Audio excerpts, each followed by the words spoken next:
अनंत टिप्या refresh व्हा.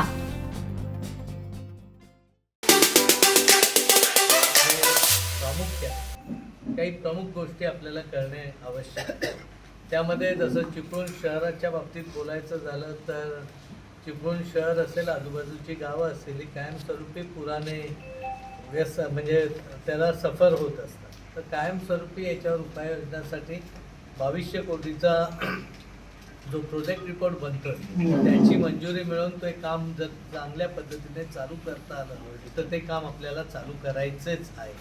दुसरी महत्त्वाची गोष्ट म्हणजे आपल्याकडे कोकणामध्ये मोठ्या धरणापेक्षा छोटी छोटी पाझर तलाव प्रत्येक खोऱ्यात होणं खूप गरजेचं आहे. आणि ही पाझर तलाव मोठ्या आणि छोटी अशा दोन कॅटेगरीत असतात. तर ती दोन्ही पद्धतीने आपल्याला जर करता आली तर आपल्याकडचा पाण्याचा प्रश्न ह्या माध्यमातून आपण दूर करणार आहोत. या अनुषंगाने आपण जवळजवळ 12 पाझर तलाव आपल्या मतदारसंघामध्ये मंजूर केलेली आहे. तिसरी महत्त्वाची गोष्ट म्हणजे रोजगारीचा, कारण रोजगारीचा हा विषय अतिशय महत्त्वाचा आहे. ज्या पद्धतीने मुलं शिकतात, आज मुलींच्या शिक्षणासाठी देखील मोफत व्यवस्था करण्याचा निर्णय या राज्य युती शासनाने घेतलेला आहे. परंतु शिकल्यानंतर त्यांना रोजगार उपलब्ध करून द्यायचा असेल तर त्या पद्धतीची ट्रेनिंग्स आवश्यकती, त्याचबरोबर ट्रेनिंगबरोबर उद्योग उभारणीसाठी आर्थिक स्तर उंचावण्यासाठीची मदत करणं हा देखील आपल्याला त्या माध्यमातूनचा प्रमुख आहे. चौथी रोजगारासाठी उपलब्ध होणारी कोकणाचा विचार केला आणि विशेषतः चिपळूण संगमेश्वरचा विचार केला तर आपल्याला पर्यटनाची संधी खूप मोठ्या पद्धतीने, हे पर्यटन 2 टप्प्यात आहे. एक कृषी पर्यटन आपण चांगल्या पद्धतीने आपल्या भागामध्ये डेव्हलप करू शकतो आणि दुसरं यात्रा किंवा तीर्थक्षेत्र पर्यटनाच्या माध्यमातून डेव्हलपमेंट करू शकतो. याचा विचार केला तर देवरुख तालुक्यामध्ये मार्लेश्वर असेल, टिकलेश्वर असेल, मैपतगड असेल, कसबा असेल किंवा बुलवाडचं जे मंदिर आहे, अशा अनेक गोष्टी आहेत की आपल्याला प्रचित गड पण तिथे आहे. तर हे गड जर आपण चांगल्या पद्धतीने विकसित करू शकलो तर एक चांगलं पर्यटन आपल्याला वाढणार आहे. आणि त्या अनुषंगाने मार्लेश्वरला देखील जवळजवळ 15 कोटीचा निधी आपण आणलेला आहे. टिकलेश्वरसाठी देखील 4 कोटीचा निधी आणलेला आहे. मैपतगडासाठी देखील आणलेला आहे. कसब्यासाठी प्राथमिक स्वरूपात 5 कोटीचा निधी आपण त्या माध्यमातून आणलेला आहे. आता आपल्याला माहिती आहे गांधारेश्वर मंदिरासाठी 3 कोटीचा निधीची पूर्तता होऊन ते प्रोजेक्ट आपल्याला चालू आहे. गोळकोट किल्ल्यामध्ये देखील चांगल्या पद्धतीने काही तांत्रिक अडचणी आहेत त्या दूर केल्या तर तो किल्ल्याला पण आपल्याला चांगलं वैभव आणता येईल. म्हणजे जर पर्यटन वाढलं तर स्थानिक रोजगार त्या माध्यमातून निश्चितपणे वाढणार आहे. ज्या पद्धतीने आज सावर्डा आणि सावर्डा परिसरामध्ये शैक्षणिक दृष्ट्या अनेक कॉलेजेस, अनेक वेगवेगळ्या गोष्टी झाल्या, जसं की डेरवण कॉलेजचं MBBS कॉलेज असेल, पोस्ट ग्रॅज्युएशन असेल, स्पोर्ट्स कॉम्प्लेक्स असेल, ह्या आणि सह्याद्री शिक्षण संस्थेचे स्वर्गीय निकम साहेबांच्या माध्यमातून संस्था असेल, तिकडे चोरगे सरांच्या माध्यमातून त्यांची शिक्षण संस्था असेल, ह्या राजाराम शिंदेच्या माध्यमातून त्यांची संस्था असेल, रवींद्र मानेन साहेबांच्या माध्यमातून किंवा बने साहेबांच्या माध्यमातून असेल, तर ह्या सगळ्यामुळे ही जर वाढवता आली अजून चांगल्या पद्धतीने तर तिथे देखील चांगली रोजगाराची संधी निर्माण होते आणि त्या परिसराला पण त्याचा विकास करता येतो. त्यामुळे ग्रामीण पर्यटन, शैक्षणिक चांगल्या पद्धतीने वाढ करणं आणि व्यवसाय वाढीला चांगली चालना देणं हे देखील माझा प्रमुख उद्देश आहे.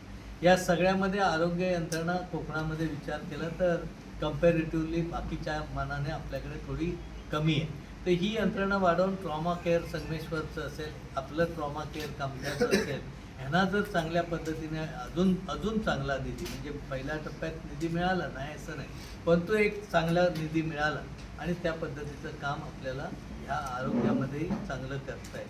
आज आपल्याला माहिती आहे चिपळूण शहरामध्ये आपण म्हणजे तळ्यांचं शहर म्हणून एकेकाळी ओळखत होतं. आज ती तळी बरीचशी कमी झाली, पण जी आहेत ती तळी, जसं नारायण तलाव आहे, त्याचबरोबर आपलं विरेश्वर तलाव आहे, ही तलाव रामतीर्थ आहे, रामतीर्थाला पण चांगल्या पद्धतीचा निधी आपण तिथून आणतो.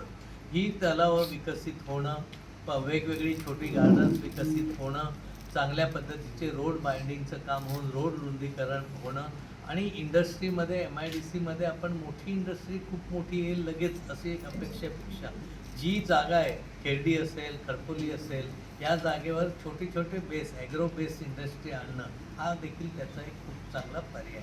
जसं की आपल्याकडे ह्याला अलोऱ्याला शासकीय जमीन पडू नये, त्या जमिनीमध्ये काही प्रोजेक्ट वेगळे आणता येतील. जसं NDRF आपण प्रयत्न केले, परंतु ते प्रयत्न थोडेसे अपुरे पडले जरी असले तरी एखादा स्टेट लेवल किंवा नॅशनल लेवलचा स्पोर्ट्स कॉम्प्लेक्स जर आपण त्या जागेमध्ये विकसित करू शकलो तर आपल्याला तिथं एक चांगलं पर्याय त्या जागेचा वापरात देखील येईल.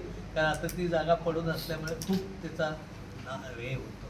मी देखील पुढच्या वर्षापासून इंडोर अकॅडमी, स्पोर्ट्स अकॅडमी खरवत्या इथं चालू करणार आहे. अशोक शिंदे असतील किंवा धनराज पिल्ले यांची मदत घेऊन आपण त्या गोष्टी करतोय. कारण आज आपल्या कबड्डी खेळणाऱ्या मुलांना जर प्रशिक्षणाला जायचं असेल तर बारामती म्हणा किंवा मुंबई म्हणा किंवा ठाणा म्हणा, इथं जाणं, तिथं राहणं, तिथला खर्च, या सगळ्या गोष्टी अवघड होतात.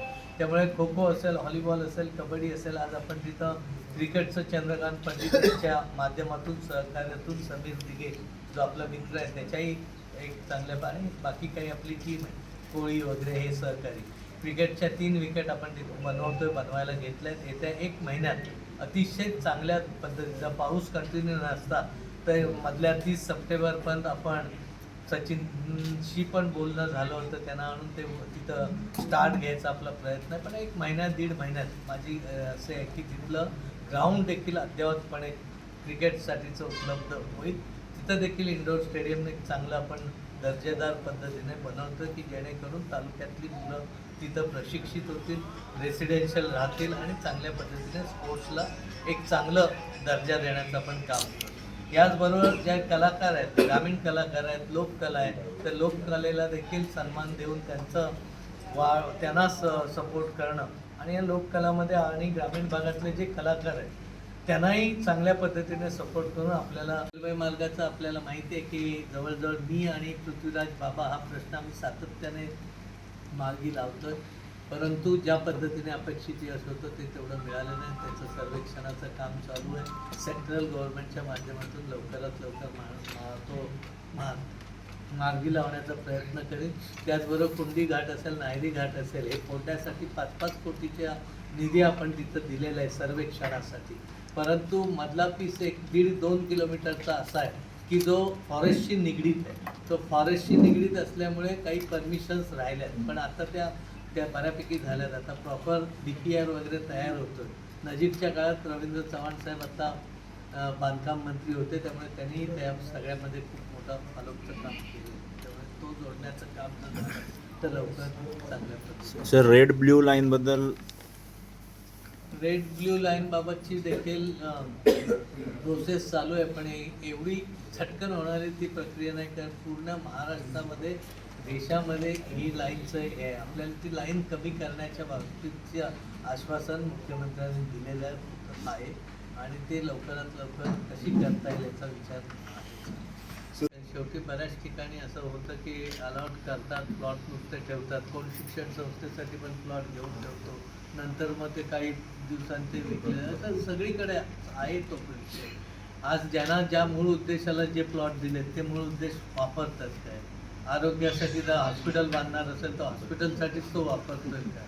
वेगळ्यासाठी असेल तर तसाच वापरतोय का? ही थोडीशी लॉंग आणि थोडी क्लिष्ट गोष्ट निश्चित आहे, परंतु त्याबाबतही आपण आवाज उठवण्याचं काम तुम्ही पर्यटन मुख्यमंत्र्यांकडे, दादांकडे आपण बैठक लावली होती. मी त्याविषयी चर्चा झाली, परंतु हा विषय मुख्यमंत्र्यांनी स्वतः आपल्या हातामध्ये घेतला. कारण मुख्यमंत्री हे कोयना धरणाच्या काठावरचं त्यांचं साताऱ्यातलं गाव आहे आणि त्यांनी पूर्णपणे त्याची प्रोसेस पुरी चालू आहे. आता निवडणुकीपूर्वी बोलायचा प्रश्न नाही. हा विषय कोयना धरण कधी झालं?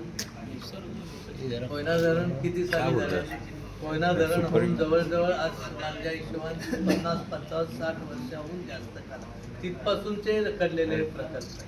त्यामुळे लगेचच्या लगेच 1-2 ह्या पिरियडमध्ये सगळं सुटेल असं नाही. पण तुम्हाला माहिती आहे का, कोयना धरणाच्या निगडीत प्रकल्पग्रस्तांसाठी मी मॅक्झिमम वेळा प्रयत्न केला. थोडंसं पब्लिसिटीमध्ये कमी असल्यामुळे लोकांपर्यंत मी त्या गोष्टी केलेल्या नाहीत, पण हा विषय कालही मांडण्यात आला आहे आणि तो छातीटोकपणे सांगतो की पुढच्या टर्ममध्ये हे विषय मी पूर्ण करण्याचा प्रयत्न करेन. दुसरा, तुम्ही जो मुद्दा सांगितला की वन्यजीव प्राण्यापासून, हा विषय सातत्याने विधानसभेत मांडलेला आहे. त्याची डॉक्युमेंटरी पण आहे आणि तुम्हाला सांगायला आनंद वाटेल की मुनगंटीवार साहेबांनी ह्याच्याबाबतचा स्पष्ट GR केलेला आहे. कारण आपण वन्य प्राण्यांना नष्ट करावे अशी आपली मागणी लोकांची होती. पण जो कायदा आहे त्या कायद्याप्रमाणे ती करता येत नाही. त्यांना एक तर पकडणं, त्यांचं फॅमिली प्लॅनिंग करणं, ती परत दुसरीकडे सोडणं, पण दुसरीकडे सोडून देता येत नाही ते, कारण ते लोक तिथले ऑब्जेक्शन घेतात. त्यामुळे ह्याच्यातला एक उपाय तो.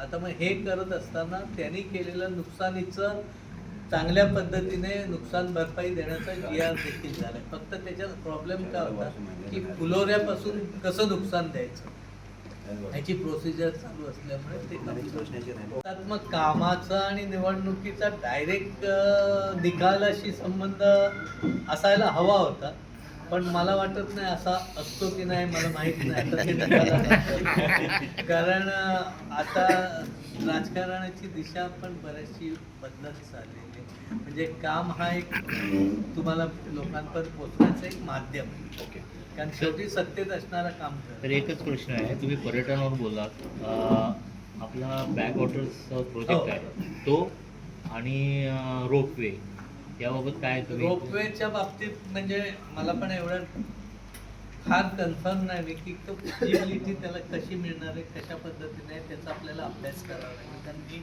थोडासा त्या विषयात फार गेलं नाही. अर्थात ती माझ्याकडून राहिलेली चूक असेल, तो काय मुद्दा नाही, कारण रोपवे हा एक चांगला प्रकार. परंतु बॅक वॉटरला खूप मोठी मेहनत घेऊन आपल्याला जर करू शकलो, म्हणजे आपल्याला माहिती आहे की श्रीपाद नाईक साहेबांच्या पाठीवर मी खूप होतो. थोडीशी मला पक्षी याच्यामुळे थोडी अडचण असायची, पण एक माझे जिव्हाळ्याचे संबंध होते त्यावेळी. तर त्यांनी एक ट्रॅक डेव्हलप केला आहे जो खूप चांगल्या पद्धतीने, म्हणजे दाभोळ ते आपल्या ह्याच्या पुढचं गाव आहे तिथपर्यंत त्याला ते मंजुरी पण लवकरात मिळेल. तो ट्रॅक झाला की चांगल्या पद्धतीने बॅक वॉटरला आपण मेहनत घेऊ तेवढं आपल्याला काम करता येईल. म्हणजे चिपळूण पुरतं नाही, गरजू आहे, इतर आहे, सगळीकडे आपल्याला काम चांगलं करता येईल. पहिलं टर्म माझी खूप धावपळीची दगदगीची गेली, कशी गेली, करोना आला, मग काय झालं, फ्रीज आला, मग त्याच्यानंतर सत्ता नेते येतील असं मला वाटत नाही, कारण आदरणीय अजितदादा पण येऊन गेले आहे तिथे.